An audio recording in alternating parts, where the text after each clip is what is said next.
राधे राधे, जय श्री कृष्णा। आप सभी का अभिनंदन करती हूँ अपने YouTube चैनल पर। आप सभी का दिन शुभ और मंगलमय हो। तो आइए सुनते हैं आषाढ़ मास महात्म्य की आगे की कथा।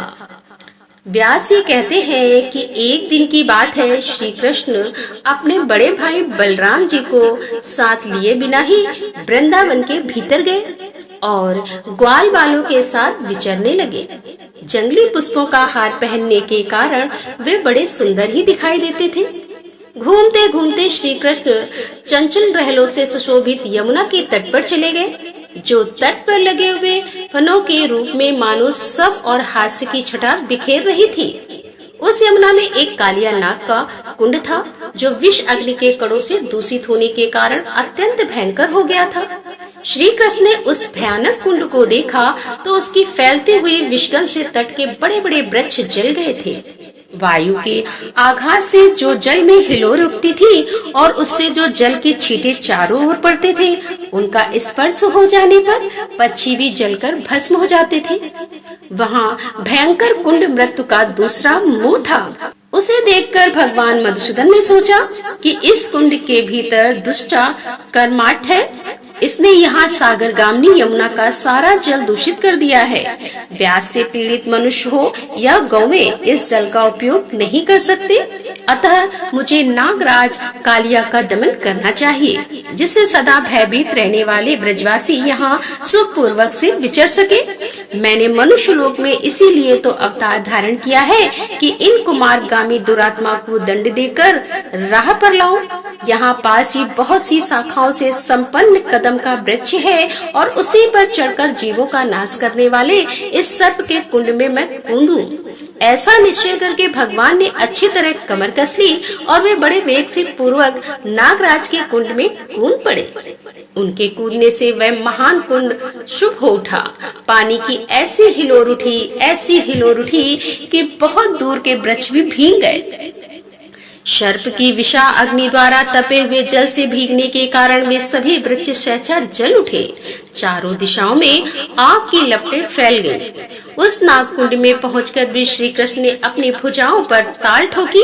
उसका शब्द सुनकर नागराज उनके पास आया। उसके नेत्र क्रोध से लाल हो रहे थे, उसके फनों से विषगंध की लपटें निकल रही थीं और बहुत सी विशाल नाग उसे घेरे हुए थे। सैकड़ों नाग पत्नियां भी वहां उपस्थित थीं, जो मनोहर हार पहनकर बड़ी शोभा पा रही थीं। उनके अंगों के हिलने डुलने से कानों के चंचल कुंडल झिलमिला रहे थे। सर्पों ने श्री कृष्ण को अपने शरीर में लपेट लिया और वे विष की ज्वाला से भरे हुए मुखों द्वारा उन्हें डसने लगे। श्री कृष्ण को कुंड में पड़कर नाग के फल से पीड़ित होते देख ग्वाल बाल ब्रज में दौड़ आए और शोकाकुल होकर भय से रोते हुए कहने लगे कि ब्रजवासियों, श्री कृष्ण कालिया दहन में डूबकर मूर्छित हो गए हैं। नागराज उन्हें खा लेता है, तुम जल्दी ही आओ, विलंब मत करो। यह बात सुनते ही मानो गोपों पर तो वज्र का पहाड़ ही टूट पड़ा हो। समस्त गोप और यशोदा आदि गोपिकाएं तुरंत ही कालिया तट पर दौड़ी दौड़ी आईं। हाय हाय प्यारे कृष्ण कहाँ है? इस प्रकार विलाप करती हुई गोपियां अत्यंत व्याकुल हो उठी और यशोदा के साथ गिरती पड़ती किसी तरह वहां आई। नंद गोप, अन्य गोपगण और अद्भुत पराक्रमी बलराम भी श्री कृष्ण को देखने के लिए तुरंत यमुना तट पर जा पहुँचे। पुत्र का मोह देखकर नंद गोप और माता यशोदा दोनों जड़त हो गई। अन्य गोपियां भी शोक से आतुर होकर रोती हुई श्री कृष्ण की ओर देखने लगी। भय की कातर होकर गदगद वाणी में प्रेम पूर्वक बोली कि हम सब लोग यशोदा के साथ नागराज के महान कुंड में प्रवेश करें। अब ब्रिज में लौटना हमारे लिए उचित नहीं है। भला सूर्य के बिना दिन और चंद्रमा के बिना रात कैसी? दूध के बिना गौ में और श्री कृष्ण के बिना ब्रज किस काम का? हम श्री कृष्ण के बिना गोकुल में नहीं जाएंगे। गोपियों के यह वचन सुनकर रोड़ी नंद महाबली बलराम ने देखा कि गोपगण बहुत दुखी हैं और उनकी आंखें आंसू से भीगी हैं। नंद जी भी पुत्र के मुख पर दृष्टि लगाए अत्यंत कातर हो रहे हैं और यशोदा तो मानो अपनी सुध बुध खो बैठी हो। तब उन्होंने अपनी संकेत में भाषा में श्री कृष्ण को उनके महात्म्य का स्मरण दिलाते हुए कहा कि हे देव देवेश्वर, तुम क्यों इस प्रकार मानव भाव व्यक्त कर रहे हो? क्या इस बात को नहीं जानते कि तुम इन मनुष्यों से भिन्न साक्षात परमात्मा हो? तुम ही तो इस जगत के केंद्र हो, देवताओं का आश्रय भी तुम ही हो। तुम ही त्रिभुवन की सृष्टि पालन और संहार करने वाले यम परमेश्वर हो। हम दोनों इस समय यहाँ तीर्थ हुए हैं। इस ब्रज में यह गोप गोपियाँ ही हमारे बांधव हैं। यह सब के सब तुम्हारे लिए दुखी हो रहे हैं। फिर क्यों हे श्री कृष्ण, अपने इन बंधुओं की उपेक्षा करते हुए तुमने मनुष्य भाव तो अच्छी तरह दिखा दिया। बालोचित चंचलता और चपलता दिखाने में भी कोई कमी नहीं की। अब यह खेल रहने दो और दांतों से ही अस्त्र शस्त्रों का काम लेने वाले इस दुरात्मा नाग का दमन कर दो। बलराम जी के द्वारा इस प्रकार स्मरण दिलाने जाने पर कृष्ण के ओठ पर मंद मुस्कान से खिल उठे। उन्होंने अंगड़ाई लेकर अपने शरीर को सांपों के बंधन से छुड़ा लिया और दोनों हाथों से उसके बीच के फन को नीचे झुकाकर वे उसी के ऊपर चढ़ गए और शीघ्रता पूर्वक पैर चलाते हुए नृत्य करने लगे। श्री कृष्ण के चरणों के आघात से उस नाग के फन में कई घाव हो गए। वह जिस फन को ऊपर उठाता उसे भगवान अपने पैरों से झुकाकर दबा देते। श्री कृष्ण के द्वारा कुचले जाने के नाग को चक्कर आने लगा। वह मूर्छित होकर डंडे की तरह पृथ्वी पर गिर पड़ा। उसके मस्तक और गर्दन भी टेढ़े हो गए थे और उसके मुख से रक्त की अजस्त्र धारा बह रही थी। यह देखकर नागराज की पत्नियां भगवान मधुसूदन की शरण में गईं और नागपंतियां कहने लगी कि हे देव देवेश्वर, हमने आपको पहचान लिया। आप सबके ईश्वर और सबके उत्तम हैं, उचित परमात्मा है। ज्योति स्वरूप जो ब्रह्म है, उसी के अंशभूत आप परमेश्वर हैं। देवता भी जिन स्वयं शंभु प्रभु की स्तुति करने में समर्थ नहीं है, उन्हीं के स्वरूप का वर्णन हम जैसी साधारण स्त्रियां भला कैसे कर सकती हैं। संपूर्ण पृथ्वी, आकाश, जल, अग्नि और वायु रूप में ब्रह्मांड जिनके छोटे से अंश का भी अंश है, उस भगवान की स्तुति भला हम कैसे कर सकते हैं। हे जगन्नाथ, हम बड़े कष्ट में हैं, आप हम पर कृपा कीजिए। यह नाग प्राणों को त्यागना चाहता है। हे मधुसूदन, हमें अपने पति की भिक्षा दीजिए। उन नाग पत्नियों के इस प्रकार स्तुति करने पर हे मुनियों, कालिया नाग को कुछ आश्वासन मिला।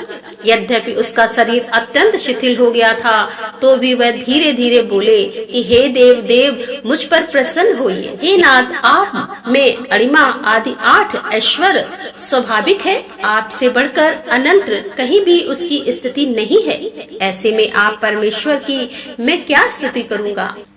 आप पर है, पर के भी आदि कारण हैं, पर की प्रवृत्ति भी आपसे हुई है। हे परमात्मा, आप पर से भी परे हैं, फिर मैं आपकी स्तुति भला कैसे कर सकता हूँ। हे ईश्वर, आपने जाति रूप और स्वभाव से मुझे जैसा बनाया है, उसके अनुसार ही मैंने यह चेष्टा की है। हे देवादिदेव, यदि इन सब के विपरीत कोई चेष्टा करूं तो मुझे दंड देना उचित हो सकता है, क्योंकि आपका ऐसा ही आदेश है। फिर भी आप जगत के स्वामी हैं। आपने मुझको जो दंड दिया है उसे मैंने सहज स्वीकार कर लिया, क्योंकि अब आपसे मिला हुआ दंड भी मेरे लिए वरदान है। अब मेरे लिए दूसरे वर की आवश्यकता नहीं है।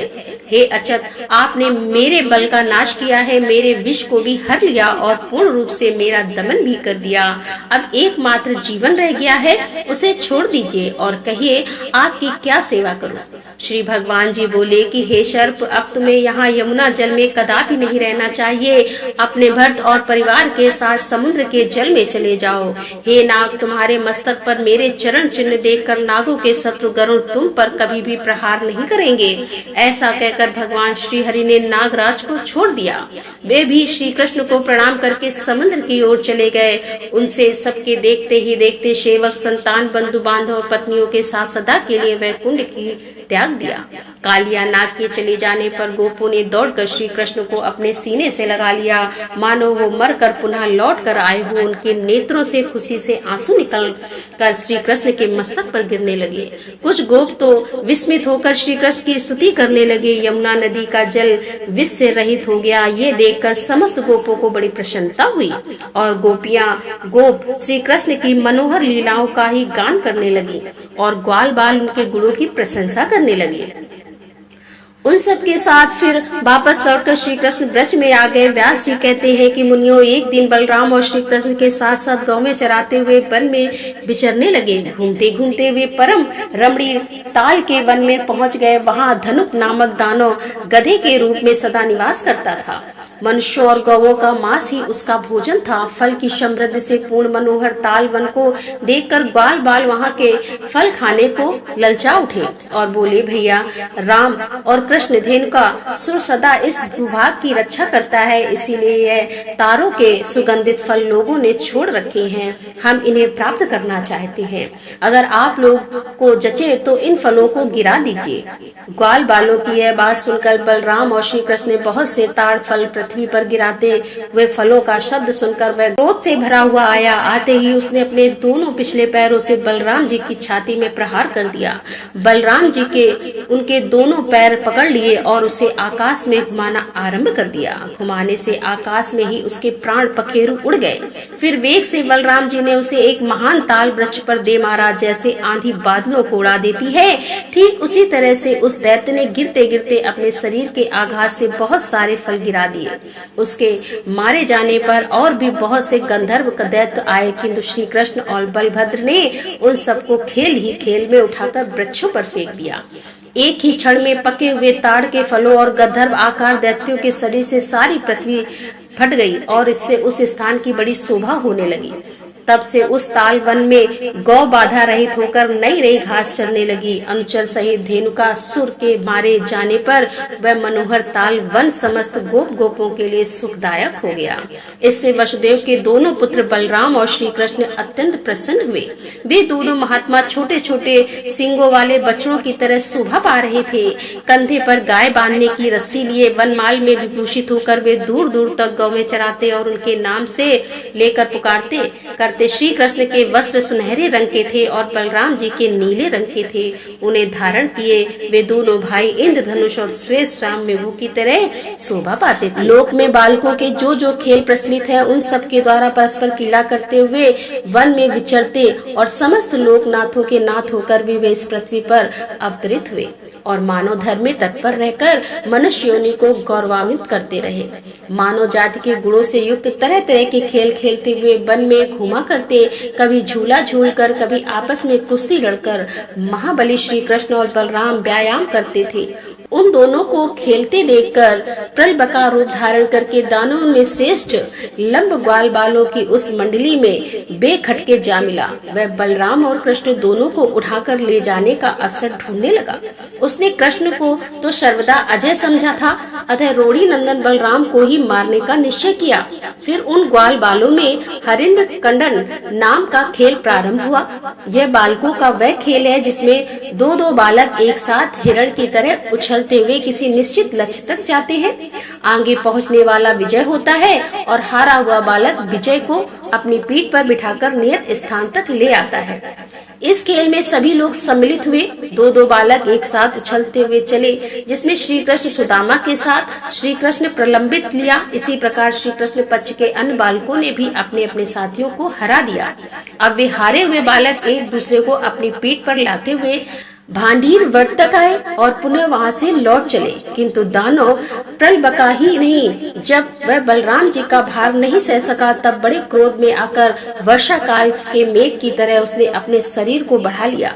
बलराम जी ने देखा उस दैत्य का रंग जले हुए पर्वत के समान है। उसमें बहुत बड़ा हार लटक रहा है, मस्तक पर बहुत बड़ा मुकुट था और आंखें गाड़ी के पहिए जैसी घूम रही थी। उसके पैर रखने से धरती डगमगाने लगती थी। उसका रूप बड़ा ही भयंकर था। ऐसे राक्षस के द्वारा अपने को हरे जाते देख बलराम ने श्री कृष्ण से कहा, हे कृष्ण, कृष्ण इधर तो देख, ग्वाल बालों के वेश में छिपा हुआ कोई दैत्य मुझे हर कर लिए जाता है। इसकी विकराल मूर्ति पर्वत के समान दिखाई देती है। हे मधुसूदन, बताओ इस समय मुझे क्या करना चाहिए? यह दुरात्मा तो बड़ी ही उतावली के साथ भागा जा रहा है। यह सुनकर भगवान श्री कृष्ण के ओठ मंद मुस्कान से खिल उठे।